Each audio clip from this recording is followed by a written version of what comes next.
Hello students, आज हम class 10th का पहला चैप्टर कर रहे हैं chemical reactions and equations. Lecture 6 पढ़ रहे हैं हम। अब हमने केमिकल रिएक्शन की 4 टाइप पढ़ ली थी, तो अब उसी में बुक में 5वीं टाइप भी डाल रखी है। हालांकि वो ऑक्सीजन का जुड़ना और ऑक्सीजन के हटने से रिलेटेड है, फिर भी तो हमने जो टाइप्स ऑफ रिएक्शन पढ़ी थी, मेन अगर उसे देखा जाए कौन से अभिकारक थे, कौन से प्रोडक्ट थे, तो 4 ही टाइप थी। लेकिन एक और टाइप आई है जिसे हम बोल रहे हैं 5वीं type, oxidation and reduction reactions, या इसको एक कंबाइन नाम दे देते हैं रेडॉक्स रिएक्शंस। 5वीं टाइप रेडॉक्स रिएक्शन। ऑक्सीडेशन को हिंदी में बोलते हैं उपचयन,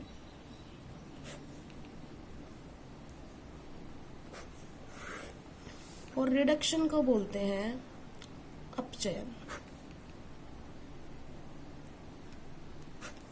अब इन दोनों में अंतर क्या है? जो ये 5वीं टाइप दी है बुक में, ये किस हिसाब से है कि ऑक्सीजन किस में जुड़ रहा है, किस में हट रहा है।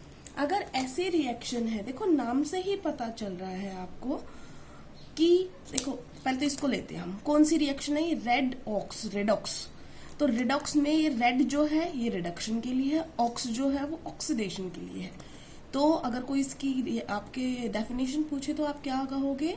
वो रिएक्शंस जिनके अंदर reduction as well as oxidation दोनों हो, ठीक है ना। Reactions in which both reduction and oxidation occur, Hindi में उसको बोलते हैं उपापचयी रिएक्शन, ठीक है ना। तो उपचयन व अपचयन दोनों अभिक्रिया हुए, वो अभिक्रिया कहलाती है उपापचयी अभिक्रिया। अब बात करते हैं ऑक्सीडेशन की, उपचयन की। होता क्या है ये? नाम से ही पता चल रहा है ऑक्सीडेशन, इसका मतलब वह अभिक्रिया जिसमें ऑक्सीजन जुड़ती हो, ऑक्सीजन जुड़ जाए। तो रिडक्शन में क्या होगा? उसका उल्टा लिख दो कि ऑक्सीजन का ह्रास हो या ऑक्सीजन हट जाए। यहां पर आप लिखोगे इंग्लिश मीडियम वाले ऑक्सीडेशन के लिए एडिशन ऑफ ऑक्सीजन, यहां पे आप लिखोगे रिमूवल ऑफ ऑक्सीजन, ठीक है।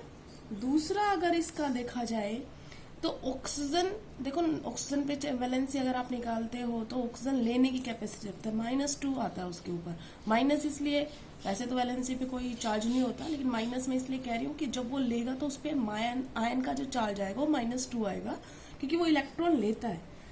और हाइड्रोजन पे पॉजिटिव आता है, इसलिए दोनों एक दूसरे के अपोजिट है, ऑक्सीजन नेगेटिव, हाइड्रोजन पॉजिटिव। तो इसमें अगर ऑक्सीजन जुड़ रहा है तो हाइड्रोजन का क्या होना चाहिए यहाँ पर कि हाइड्रोजन हट जाए कहीं से, तो वो क्या हो जाएगा? ऑक्सीडेशन। इसका मतलब कहीं पर अगर रिमूवल ऑफ हाइड्रोजन हो रहा है किसी रिएक्शन में, तो वो क्या है? ऑक्सीडेशन। और यहां पर हम क्या कहेंगे? Addition of oxygen, addition of hydrogen जो हो रहा है कहीं पर, इसका मतलब हाइड्रोजन अगर जुड़ रहा है कहीं पर तो वो क्या हो जाएगा? रिडक्शन, अपचयन। सीधी सी बात है। ओ से याद रख लेना, ऑक्सीडेशन, उपचयन, ऑक्सीजन का जुड़ना और दूसरे वाले का हटना। दूसरा कौन है हमारे पास? हाइड्रोजन। रिडक्शन में आर से रिमूवल याद करो, रिमूवल ऑफ ऑक्सीजन, और दूसरा क्या है? एडिशन ऑफ हाइड्रोजन, याद रह जाएगा। अब हम समझते हैं कि कैसे होता है ये, कैसे होता है। फॉर एग्जाम्पल आपको कोई रिएक्शन दी, मान लो मैंने मैग्नीशियम को हमने जलाया तो ये मिला हमें मैग्नीशियम का ऑक्साइड। तो अब इसके अंदर देखो, आप इसके अंदर जब आप देख रहे हो तो हुआ क्या? ये अभी एलिमेंट अलग था, उसके साथ ऑक्सीजन जुड़ गया, ये बन गया। इसका मतलब यहां से यहां जो बनने की प्रक्रिया है वहां पर क्या हुआ है? उपचयन, ठीक है। और अब उसका उल्टा भी हो रहा होगा कहीं पर, क्योंकि अगर ऑक्सीडेशन हो रहा है ना तो रिडक्शन भी हो रहा होगा। तो ये अभी आपकी हायर क्लास में आएगा कि इसका जो हो रहा है वो अपचयन हो रहा है। लेकिन आपको अभी तक जो डेफिनेशन बताई उसके हिसाब से आप इसको नहीं बता पाओगे, तो आप सिंपल इसको याद रख लो कि मैग्नीशियम का क्या हो रहा है, यहाँ पर उपचयन हो रहा है। तो मैग्नीशियम उपचयन करके ये पदार्थ बनाया। ये कैसा पदार्थ है? ये उपचयित पदार्थ है। समझ में आ गया? ये उपचयित पदार्थ है। ठीक, अब मान लो हम इसका एग्जाम्पल लेते हैं, इसको रिवर्स कर लेते हैं। तो जैसे हमने इसी को लिया और अब हमने क्या किया, इनको गरम कर दिया और ये टूट गए। अब जो ये मैग्नीशियम के साथ ऑक्सीजन लगा हुआ था, ऑक्सीजन रिमूव हो गया, तो यहाँ पर मैं ऑक्सीजन हट गया। ऑक्सीजन का हटना क्या कहलाता है? अपचयन। ठीक है, तो दूसरा यहाँ पर मैग्नीशियम तो क्या हो गया? अपचयित हो गया, तो ये अपचयित पदार्थ है। और यहाँ पर ऑक्सीजन को देखोगे तो ऑक्सीजन का क्या हो रहा है? उपचयन। ये मैं बोला कि आपके हायर स्टडीज में आएगा, तो आप इसको छोड़ दो। आपको सिर्फ क्या समझ में आया? इसमें ऑक्सीजन जुड़ा तो उपचयन हुआ, इसमें ऑक्सीजन हटा तो ये अपचयन हुआ। इतना समझ में आ गया आपको? तो ये आपकी 5वीं टाइप लिखनी है आपने, ऑक्सीडेशन एंड रिडक्शन रिएक्शंस, उपचयन व अपचयन अभिक्रियाएं। ठीक है, ये हो गया। अब आते हैं हम क्वेश्चंस पे। हमारा पहला क्वेश्चन आता है, एनसीईआरटी के अभी इन टेक्स्ट क्वेश्चन कर रहे हैं बेटा, जो आपके हिंदी वाली बुक है उसमें पेज नंबर 11 पे आता है। तो क्वेश्चन नंबर फर्स्ट है उसका 1.2 का है एक्सरसाइज। किसी पदार्थ X के विलयन का उपयोग सफेदी करने के लिए होता है। पहले तो ये बताओ, सफेदी के लिए हम क्या इस्तेमाल करते हैं? चूना इस्तेमाल करते हैं कि नहीं करते हैं? ठीक है, तो ये बोल रहा है कि किसी विलयन का उपयोग किया गया है सफेदी करने के लिए। पदार्थ X का नाम लिखिए और इसका सूत्र लिखिए। तो अब सफेदी आपको पता है, चूना, चूना में क्या मिलाया जाता है? पानी। तो चूने का सूत्र क्या होता है? CaO।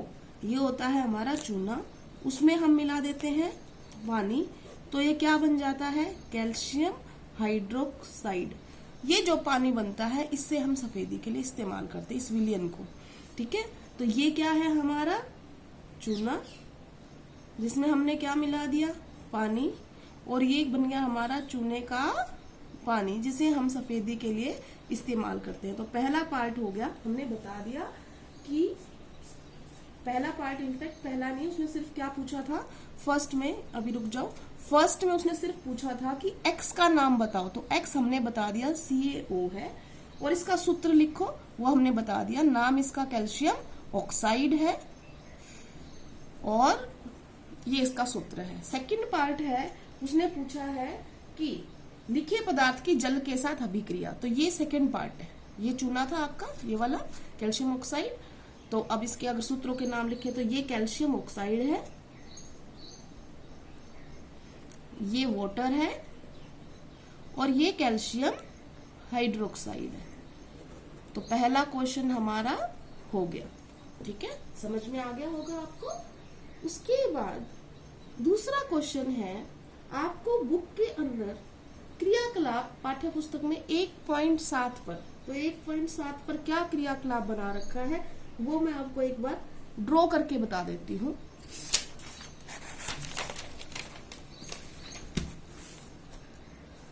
क्या है उसके अंदर? एक जग है, किसी के पास बुक नहीं है उसके लिए भी थोड़ी सी मदद हो जाएगी। वैसे मैं आपको इसके क्वेश्चंस के आंसर भेज दूंगी। और उस जग के अंदर पानी डाला हुआ है और उसके अंदर फिर रोड डाली हुई है, कैथोड और एनोड, दो रोड डाली हुई हैं। और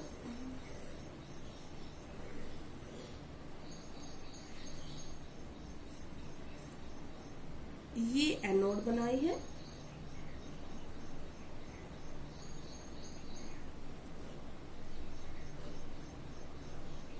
ये पॉजिटिव, ये नेगेटिव। पॉजिटिव से जो कनेक्ट होता है उसे एनोड बोलते हैं, ये एनोड है।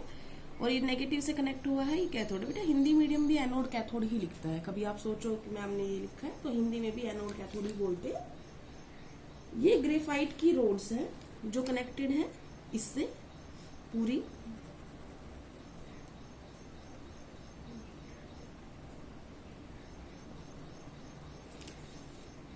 अब होता क्या है, एक तरीके से पानी के अंदर से बिजली गुजारी गई है। भाई ये सेल है ना, ये सेल में क्या होती है, इलेक्ट्रिसिटी प्रोवाइड करते हैं हमें सेल।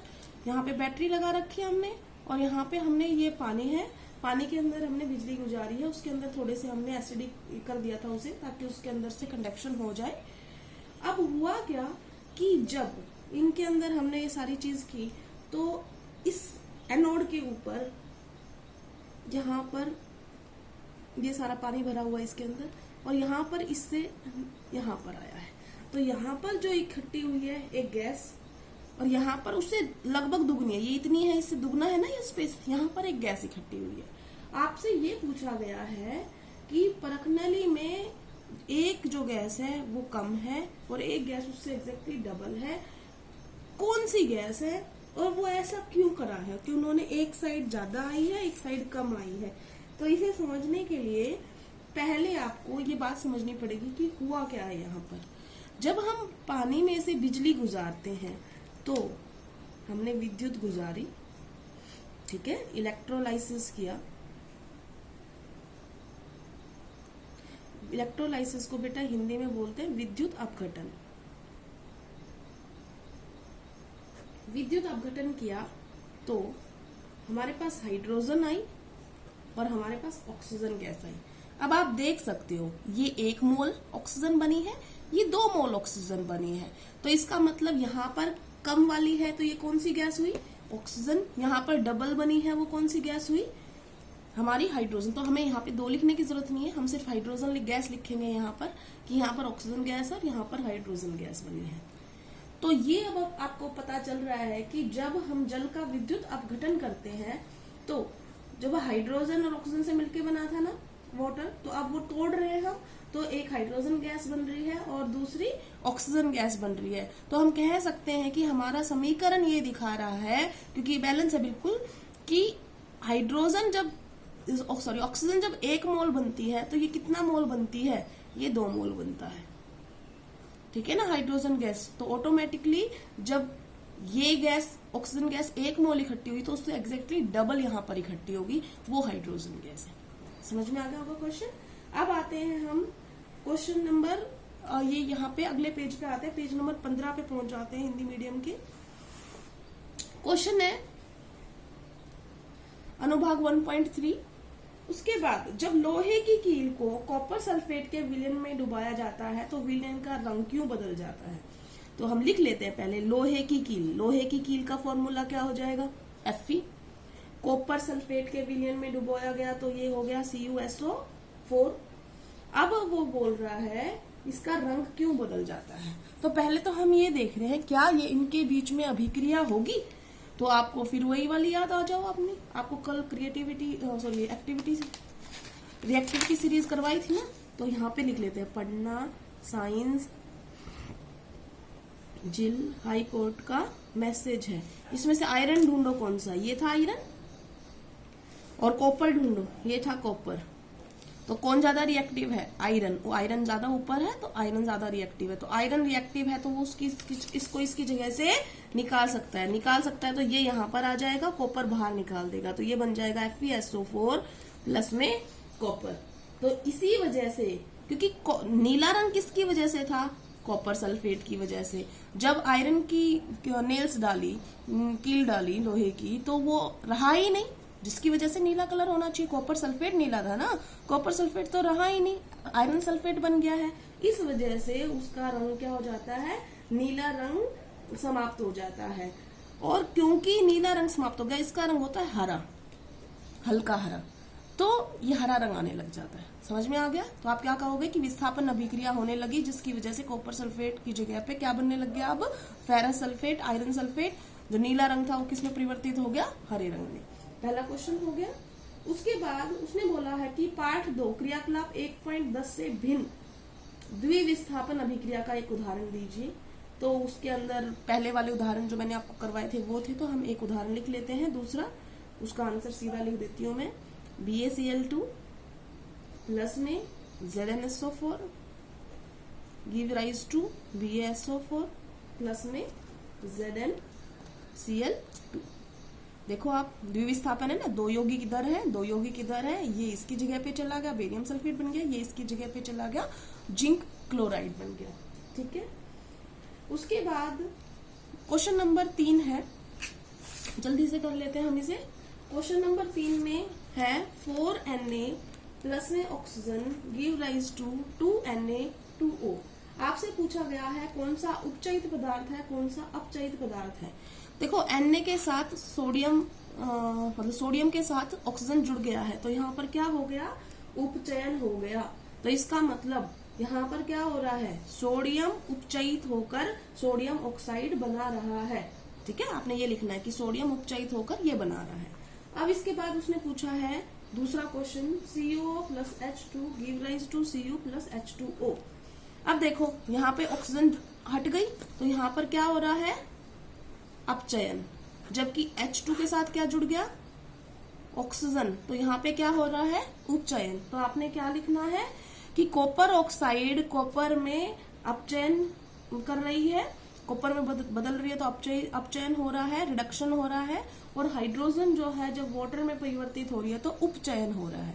ठीक है बेटा, हमने सारे चैप्टर के इन टेक्स्ट क्वेश्चन कर लिए हैं, आपने वो अपने नोटबुक में लिखने हैं, बाकायदा मैं आपके लिए रिटन मटेरियल भेज दूंगी। Thank you.